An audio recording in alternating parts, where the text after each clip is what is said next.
Hello दोस्तों, कैसे हैं आप सभी। स्वागत है आपका बिहार एग्रीकल्चर एकेडमी पटना की इस ऑफिशियल प्लेटफॉर्म पे। तो दोस्तों, हम फिर से आ चुके हैं आपके आईसीआर को लेके। आईसीआर के बारे में बात करेंगे कि क्या एलिजिबिलिटी क्राइटेरिया है। बहुत सारे बच्चों का ये कमेंट्स आ रहा था कि एज के बारे में बता दीजिए और एलिजिबिलिटी क्राइटेरिया, क्योंकि बहुत सारे बच्चे कंफ्यूज है इसमें। जो उनका सब्जेक्ट ग्रुप चूज करना है उसको लेके कंफ्यूज है। तो यहीं पे हम लोग बात करेंगे आपके आईसीआर के बारे में एक एक करके कि इसकी एलिजिबिलिटी क्राइटेरिया क्या है, 12th में कौन कौन सा सब्जेक्ट होना चाहिए, ठीक है, एज लिमिट क्या है। इसके साथ ही मैं बता दूं, अगर दोस्तों आप आईसीआर को टारगेट कर रहे हैं तो वो 2 अप्रैल से आपको एक टारगेट बैच देखने को मिल जाएगा। क्या देखने को मिल जाएगा? देखने को मिलेगा आपको टारगेट बैच, ठीक है। टारगेट बैच आपका आ रहा है, क्या आ रहा है? आपका टारगेट बैच आ रहा है एग्रीकल्चर योद्धा, ठीक है। आप एग्रीकल्चर योद्धा में जुड़ सकते हैं और यहां से अपनी तैयारी को बेहतर बना सकते हैं। बेसिकली हम लोग इसमें सिर्फ आईसीआर के बारे में बात करेंगे। आपका अगर subject group PCA, CBA, PCB, ठीक है, इन सब्जेक्ट ग्रुप में से है तो ये बैच आपके लिए बहुत ही शानदार रहने वाला है। एनसीईआरटी के बेस पे आपको स्टेप बाय स्टेप क्लासेस देखने को मिल जाएंगी। हर एक चीज आपको टाइम टू टाइम अवेलेबल हो जाएगा और टेस्ट सीरीज मिल जाएगा। इसके लिए आपको क्या करना होगा? आपको जाना होगा इसके लिए प्ले स्टोर पे और वहां से जाकर आपको सर्च करना होगा b.a.a.p, ठीक है। और ये जो लोगो आपको दिख रहा है, ठीक है, यही लोगो आपको क्या वहां देखने को मिलेगा। ये जो लोगो आपको देखने को मिल रहा है, इसी लोगों के साथ आप वहां से जाके देखेंगे और उस ऐप को डाउनलोड करेंगे। डिस्क्रिप्शन में भी मैं लिंक दे दूंगा, वहां से भी आप डाउनलोड कर सकते हैं। आइए अब आपके मेजर चीज के बारे में बात करते हैं हम लोग। तो यहां पे दोस्तों आप देख सकते हैं एलिजिबिलिटी क्राइटेरिया एंड क्वालिफिकेशन। बात हम अपने मन से कुछ नहीं करेंगे, बात करेंगे जो सीयूटी, जो एनटीए कर रहा है उसके बेसिस पे, जो आईसीआर कर रहा है उसके बेसिस पे। तो eligibility criteria and qualifications, general eligibility criteria to appear in CUET ICAR UG 2024। ये आईसीआर का आपका जो है कि क्या है, यहां पे नोटिफिकेशन है, इसके बारे में बात करेंगे। Degree program for admission, bachelor degree in agriculture and allied science, ठीक है। एलाइड साइंस में आपका बीएफएससी है, एग्रीकल्चर, हॉर्टिकल्चर, फॉरेस्ट्री, ठीक है, नेचुरल फार्मिंग, बहुत सारी चीजें हैं। तो ये एलाइड कोर्स के बारे में बात करेंगे। और एलिजिबिलिटी क्या है, क्वालिफाइंग एग्जाम क्या है, ठीक है, ये बहुत ही मेजर है। इसको अगर आप समझते हैं तो आपको काउंसलिंग में दिक्कत नहीं होगी। और नेक्स्ट वीडियो देखना आप लोग ना भूले, क्योंकि आईसीआर में कितनी कॉलेज हैं, ठीक है, कितने कॉलेज जुड़े हुए हैं और उनकी जो एज लिमिट है दोस्तों वो अलग अलग है, ठीक है। और उसके साथ ही आपका उसमें जो डोमेन सब्जेक्ट है वो भी अलग है। अगर आप एग्जाम देते हैं और वो डोमेन सब्जेक्ट नहीं रखते हैं तो काउंसलिंग में आपकी नंबर ऑफ सीटें कम हो जाएंगी। आपको कॉलेज एडमिशन तो देगा, लेकिन वही कॉलेज देगा जिसमें एलिजिबल होंगे।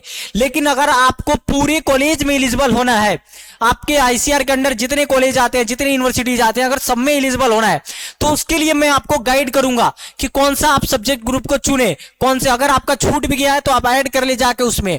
यहां पे मैं कल जो वीडियो लेके आऊंगा उसमें हर एक चीज आपको स्टेप बाय स्टेप देखने को मिलेगा कि कितनी यूनिवर्सिटी है, कितनी सीटें हैं और कौन सा डोमेन सब्जेक्ट लग रहा है, क्या एज लिमिट रहने वाला है। कल का वीडियो देखना ना भूले, मोस्ट इंपॉर्टेंट रहने वाला है, इससे भी ज्यादा इंपॉर्टेंट रहने वाला है।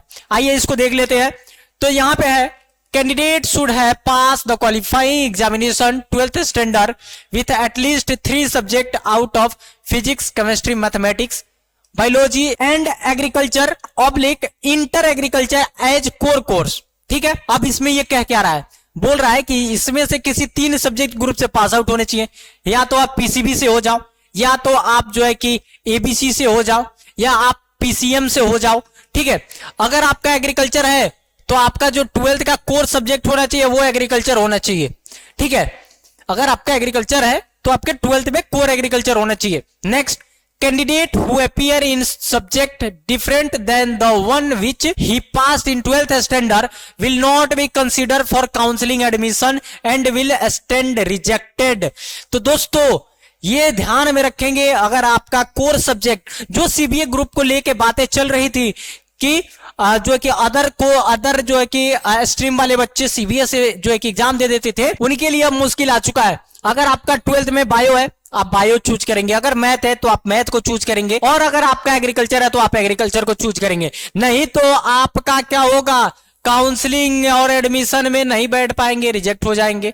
इसी के लिए मैं ये वीडियो आपको लेके आया हूं, बहुत ही इंपॉर्टेंट रहने वाला है। The candidate must attempt only दो subject at least 3 subject in the examination as per the choice given in the application form. ठीक है, therefore they must exercise in the choice of subject very carefully. Attempting subject different than choice given in the application form will invite disqualify from the counseling and admission।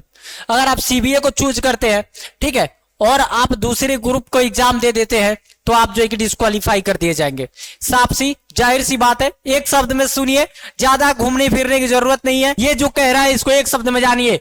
अगर आप CBA choose कर रहे हैं तो CBA से exam दीजिए, PCA choose कर रहे हैं पीसीए से एग्जाम दीजिए। इसके बाद चौथा number, many admitting university have a special condition like upper age limit, mandatory subject eligibility for a specific program, gender specific preference etc for admission as per respective university statute. तो यही बात मैं आपको अभी दोस्तों बता रहा था कि जितने भी यूनिवर्सिटी हैं, अलग अलग यूनिवर्सिटी का क्या है, अलग अलग कंडीशन है। जैसे कि अपर एज लिमिट, ठीक है, मैंडेटरी है, सब्जेक्ट एलिजिबिलिटी क्राइटेरिया अलग अलग प्रोग्राम के लिए। तो अगर आप उसको नहीं भरते हैं, अगर आप उसको फुलफिल नहीं करते हैं तो आपको क्या होगा, आपको एडमिशन नहीं मिलेगा। ठीक है, इसके बाद देता है it will be responsibility of the candidate to inquiry about such a special condition from university he or her interested before filling of the online application form for CUET ICAR 2024। ठीक है, समझ रहे हैं, यहां पे ये आपकी रिस्पॉन्सिबिलिटी है। अगर आप उसको नहीं भरते हैं तो ये यूनिवर्सिटी की रिस्पॉन्सिबिलिटी नहीं है, ये कंडक्टिंग बॉडी एनटीए की रिस्पॉन्सिबिलिटी नहीं है। इसको मैं आपको कल बताऊंगा, डिटेल से बताऊंगा, आप परेशान ना होए, कल आपका वीडियो ये मिल जाएगा। For further detail related to qualification eligibility criteria please refer to inform bulletin CUET ICAR UG 2024, जिसके बारे में हमने बात कर लिया। ठीक है, अब आपका है क्वालिफाइंग एग्जाम है 10+2 लेवल।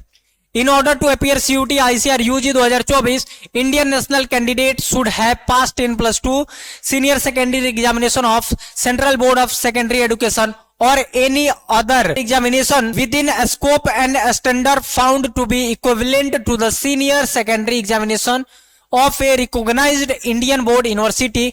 ठीक है, जो कि आपके एनेक्सचर 2 में दिया हुआ है।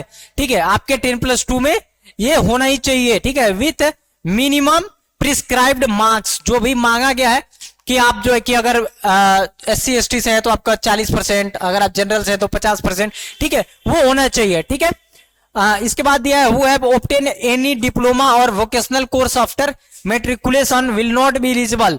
आप ध्यान देंगे, आपका 12th मैंडेटरी है, आप जो है कि 12th में पास आउट होने चाहिए। अदर अगर डिप्लोमा कोर्स है तो आप जो है कि एलिजिबल नहीं है। दूसरा है, candidate should have pass the qualifying examination enumerated above scoring not less than 50% marks in aggregated for the general OBC NCL UPS EWS category and 40% marks for the aggregate for SC ST third gender PWD category। There will be no rounding off on the CGPA percentage of marks of qualifying examination while deciding the basic eligibility of any candidate for the admission। Example, if candidate obtain 49.99% marks in his or her qualifying exam, then it will not be round off to 50। अगर आपका 49.99% भी है तो इसको 50% नहीं माना जाएगा। ठीक है, और आप एलिजिबल नहीं होंगे, इसको ध्यान में रखेंगे। नेक्स्ट बात कर लेते हैं भैया। ठीक है दोस्तों, नेक्स्ट बात कर लेते हैं, candidate having the compartmental supplementary if any subject will not be eligible, उसमें एलिजिबल नहीं है।